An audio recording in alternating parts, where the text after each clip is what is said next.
क्या आपने कभी सोचा है कि जब कोई पागल हो जाता है तो उसकी आवाज कहां जाती है? वो चीखें, वो रोना, वो दीवारों से सर मारना, क्या वो सब हवा में गुम हो जाता है या कहीं रह जाता है?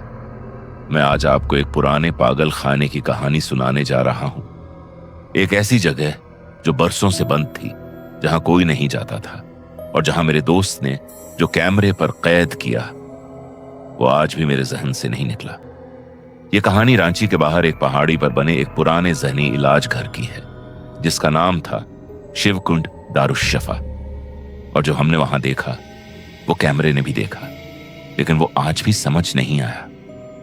अगर आप वाकई असली और खौफनाक कहानियों के शौकीन हैं तो अभी इस वीडियो को लाइक करें और चैनल को सब्सक्राइब कर लें। आपका एक क्लिक अगली कहानी को हकीकत बनाता है। चलें, अब इस कहानी को वहीं से आगे बढ़ाते हैं जहां असल खौफ शुरू होता है। मेरा दोस्त है अर्जुन शर्मा।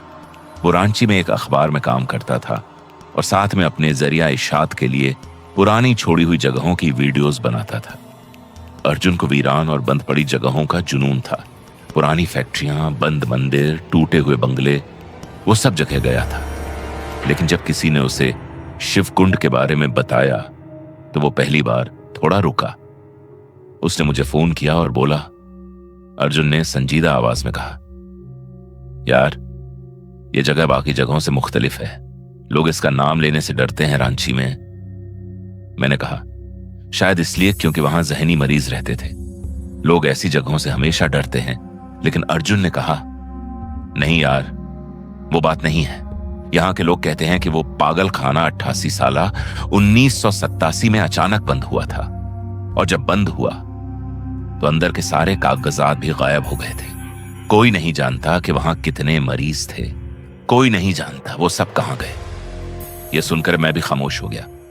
एक जहनी इलाज घर जो अचानक बंद हो जाए, बगैर किसी कागज के, बगैर किसी सरकारी ऐलान के, यह आम बात नहीं होती। अर्जुन ने वहां जाने का फैसला किया। उसके साथ उसकी टोली थी, एक कैमरा मैन दीपक और एक मकामी राहनुमा जिसका नाम था बलराज। बलराज रांची के बाहर एक गांव में रहता था और वो उस पहाड़ी रास्ते को जानता था। लेकिन बलराज ने जाने से पहले एक बात कही थी जिसे अर्जुन ने उस वक्त मजाकत में लिया था। बलराज ने धीरे से कहा, साहब, अगर आपको अंदर कोई आवाज सुनाई दे जो आपको आपके नाम से पुकारे तो जवाब मत देना। अर्जुन ने हंस दिया, दीपक ने भी हंसा, बलराज ने नहीं हंसा। वो सुबह सवेरे निकले। रांची शहर से तकरीबन 14 किलोमीटर दूर एक कच्चे रास्ते पर घने दरख्तों के दरमियान से गुजरकर वो शिवकुंड पहुंचे।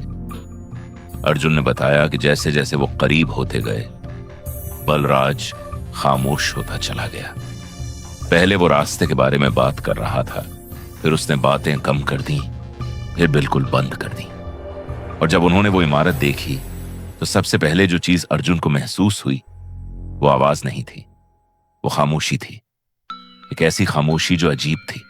घने जंगल में परिंदे होते हैं, कीड़े होते हैं, हवा होती है, लेकिन इस इमारत के करीब आते ही सब बंद हो गया था।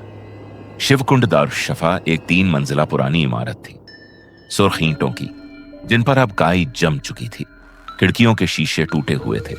मरकजी दरवाजा नहीं था, सिर्फ एक बड़ा सियाह सुराख था जहां दरवाजा हुआ करता था। दीपक ने कैमरा चलाया, अर्जुन ने अपनी जेबी टॉर्च निकाली। बलराज ने एक कदम आगे रखा, फिर रुक गया। बलराज ने सरगोशी में कहा, मैं बाहर रहूंगा। अर्जुन ने कहा, क्यों, डर गए? बलराज ने कहा, नहीं साहब, कोई बाहर रहना जरूरी है, हमेशा। यह सुनकर अर्जुन और दीपक अंदर चले गए। पहली मंजिल वही थी जो वो सोचते थे। टूटा हुआ सामान, पुराने पहियों वाले बिस्तर जिन पर जंग लग चुका था, एक लंबा गलियारा जिसके दोनों तरफ कमरे थे। हर कमरे का दरवाजा बाहर से बंद होने वाला, लोहे की सलाखें। दीपक ने कैमरे से हर कमरे को कैद किया। अर्जुन बोलता रहा। फिर अर्जुन एक कमरे के सामने रुक गया। उस कमरे की दीवार पर कुछ लिखा था, नाखूनों से, ईंट पर खर्च खर्च कर। वो तहरीर हिंदी में थी, लेकिन अल्फाज बिखरे हुए थे, बेतरतीब थे। अर्जुन ने गौर से पढ़ा, मुझे यहां मत छोड़ो, मैं ठीक हूं, मैं पागल नहीं हूं, सुनो, कोई सुनो।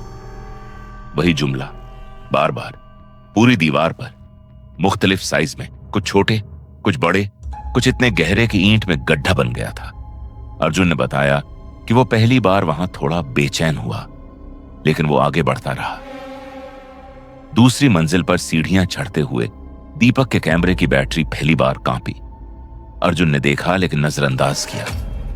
दूसरी मंजिल पर एक बड़ा कमरा था।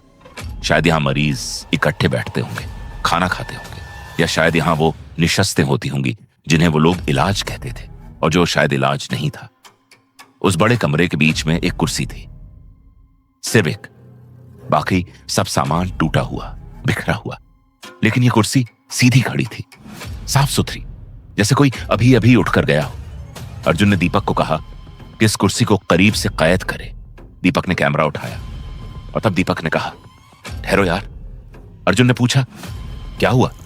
दीपक ने कहा, कैमरे में कुछ है, इस कुर्सी के पीछे। अर्जुन ने कैमरे की स्क्रीन की तरफ देखा। कुर्सी के पीछे दीवार के साथ एक साया था, लेकिन वहां कोई नहीं था जो वो साया डालता। कमरे में सिर्फ वो दोनों थे। रोशनी एक ही तरफ से आ रही थी, टूटी खिड़की से। साया गलत सिमत में था। अर्जुन ने बताया कि उस लम्हे वो बहुत तेजी से सोचने लगा। कोई धोखा नजर का होगा, कोई अक्स होगा, कुछ तो होगा। लेकिन फिर वो आवाज आई, दो बेसहास आई। वो आवाज दीवार के अंदर से नहीं आई, छत से नहीं आई।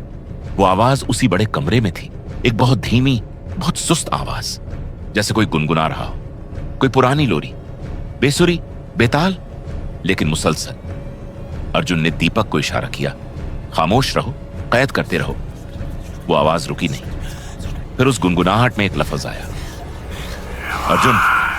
अर्जुन ने मुझे बताया कि उस वक्त उसके पांव वाकई नहीं हिले। वो समझा कि शायद बलराज आ गया हो, शायद कोई और हो, शायद उसका ध्यान ना हो। लेकिन आवाज फिर आई, अर्जुन बाहर मत जाना अभी। और ये आवाज अर्जुन के दादाजी की आवाज थी, जिनका इंतकाल 5 साल पहले हो चुका था। अर्जुन वहां से भागा नहीं। उसने दीपक का बाजू पकड़ा और वो दोनों बहुत तेजी से लेकिन खामोशी से सीढ़ियां उतरकर बाहर निकल आए। बलराज वहां खड़ा था।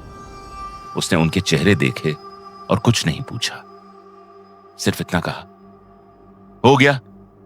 अर्जुन ने हां में सर हिलाया और वो लोग वहां से निकल गए।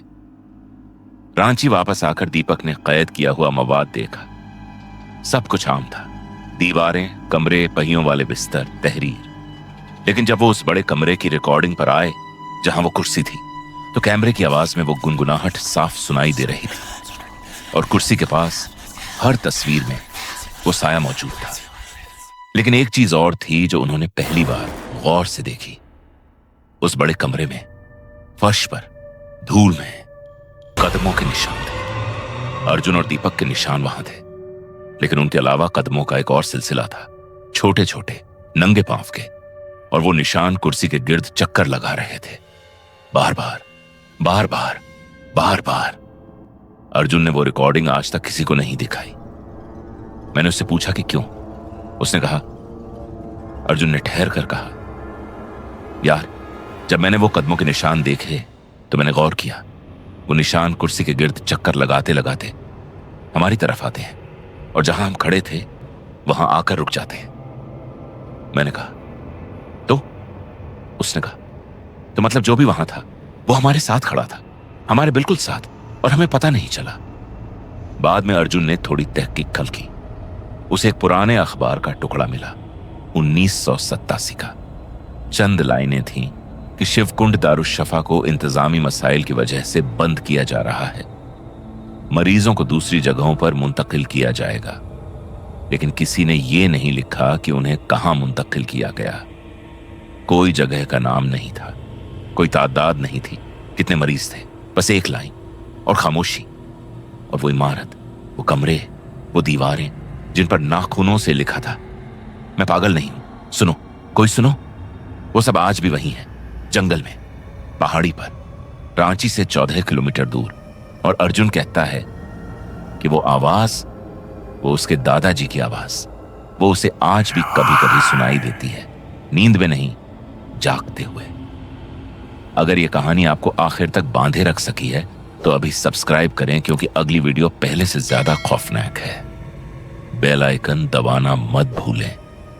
अगली बार तक महफूज रहें और याद रखें, कुछ जगहें सिर्फ इसलिए बंद नहीं होती कि वो खाली हो गई हों। कुछ जगहें इसलिए बंद होती हैं कि जो अंदर है वो बाहर ना आ जाए।